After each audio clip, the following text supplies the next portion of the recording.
ba.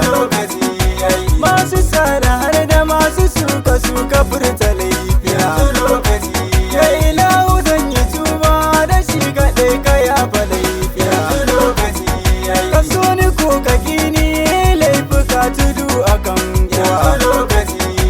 Ya da ana ke yi wa masoya har da masu kina. Mu shuka kai duniya ba da bati abokina. Ku so iyaye dan gobe ta yi kyau fahimci zantira. Ku kyautata wa tsofi domin nasara abokanai na.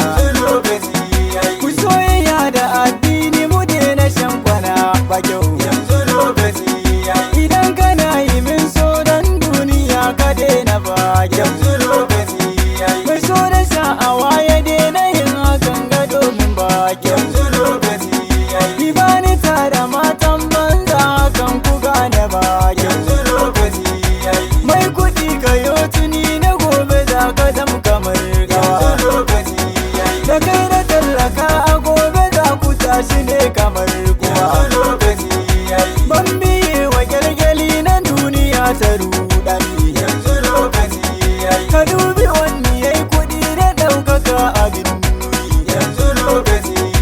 Ilahu ne ga komai ka jarraba a mizani. Idan muna cikin wannan hali a yanzu lokaci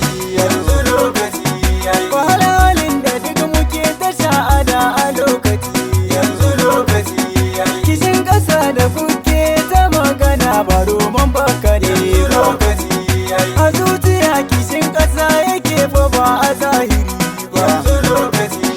Kuna da matsalolin da sun kai yawa don Allah duba. Akwai yanci ga duk wani ɗan ƙasa shugaba ne.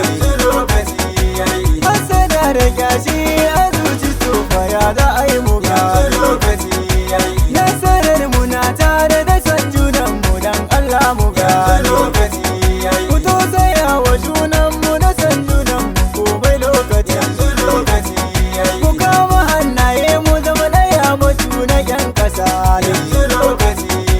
Kai da wancan har da ni da mu dukan mu ai guda ne.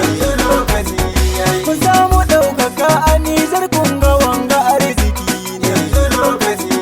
Turawa sun ce wai ƙasar mu ba komai a shekarya suke. Abin da duk ya kawo su cikin ƙasar mu arziki ne. Najeriya da Nijar mu bar faɗa mu ƴan uwa ne. Laifukan da duk suke ta magana to ai bana ku ne ba. Shugabanni su suke da alhakin da dan Allah ku ne. Batun yunwa da duk muke ta wahala sharrin ƴan kasuwa. Batu na